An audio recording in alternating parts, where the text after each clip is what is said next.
हमारे बुजुर्ग हमेशा हमें कहते आए कि चाहे जो हो जाए किसी की मजबूरी का कभी फायदा नहीं उठाना चाहिए, फिर चाहे वो मजबूरी शारीरिक हो या आर्थिक। और वैसे यही तो इंसानियत है।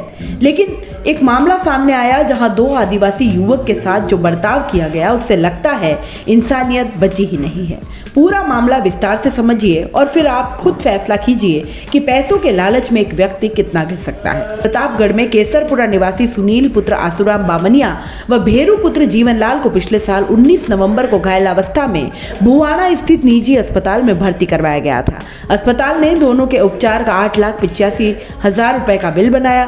परिवार ने जमीन जेवर बेचकर 5 लाख रुपए चुकाए, लेकिन बाकी के रुपए जमा नहीं करा पाए। नतीजतन अस्पताल ने दोनों घायलों को छोड़ा ही नहीं। पीड़ित परिवार की गुहार पर उदयपुर सीएमएचओ ने अस्पताल प्रबंधन को फटकारा, तब जाकर दोनों घायल घर लौट पाए थे। निजी अस्पताल में ऑपरेशन के रुपए नहीं चुकाने पर दो आदिवासी युवकों को 2.5 महीने बंधक बनाए रखने का मामला नए मोड़ के साथ मंगलवार को चिकित्सा विभाग की जांच का विषय बन गया। सामने आया कि डॉक्टर बनकर ये सब करने वाला हकीकत में डॉक्टर नहीं बल्कि सरकारी 2nd ग्रेड नर्सिंग ऑफिसर है। उसकी तैनाती चांदपुर सैटेलाइट हॉस्पिटल में बताई जा रही है। सवाल पर सीएमएचओ डॉक्टर शंकरलाल बामनिया ने कहा कि भुवाना स्थित वेदांता सुपर स्पेशलिटी हॉस्पिटल का विभागीय रिकॉर्ड में रजिस्ट्रेशन है, लेकिन चिरंजीवी योजना में रजिस्टर्ड नहीं है। इसकी फाइल विभाग में लगी हुई है।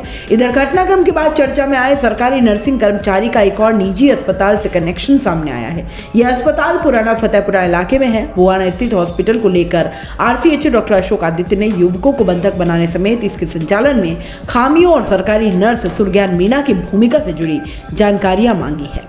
अब तक की पड़ताल में सामने आया कि अस्पताल की मंजूरी 100 बेड की है, लेकिन मौके पर 28 बेड है। 2 डॉक्टर और 18 नर्सिंग कर्मचारी काम कर रहे हैं। शर्तों और नियमों के अनुसार अस्पताल में मंजूरी के अनुसार बेड, एचआर टीम और प्रति बेड के हिसाब से नर्सिंग कर्मचारी होने चाहिए। दूसरी ओर यह भी पता चला कि विवादित सरकारी नर्स सुरज्ञान का पिछले साल तक ओल्ड फतेहपुरा क्षेत्र के किसी निजी अस्पताल में भी दखल था। पार्टनरशिप डीड के हिसाब से उसका साला ओम प्रकाश इस अस्पताल में भी पार्टनर था।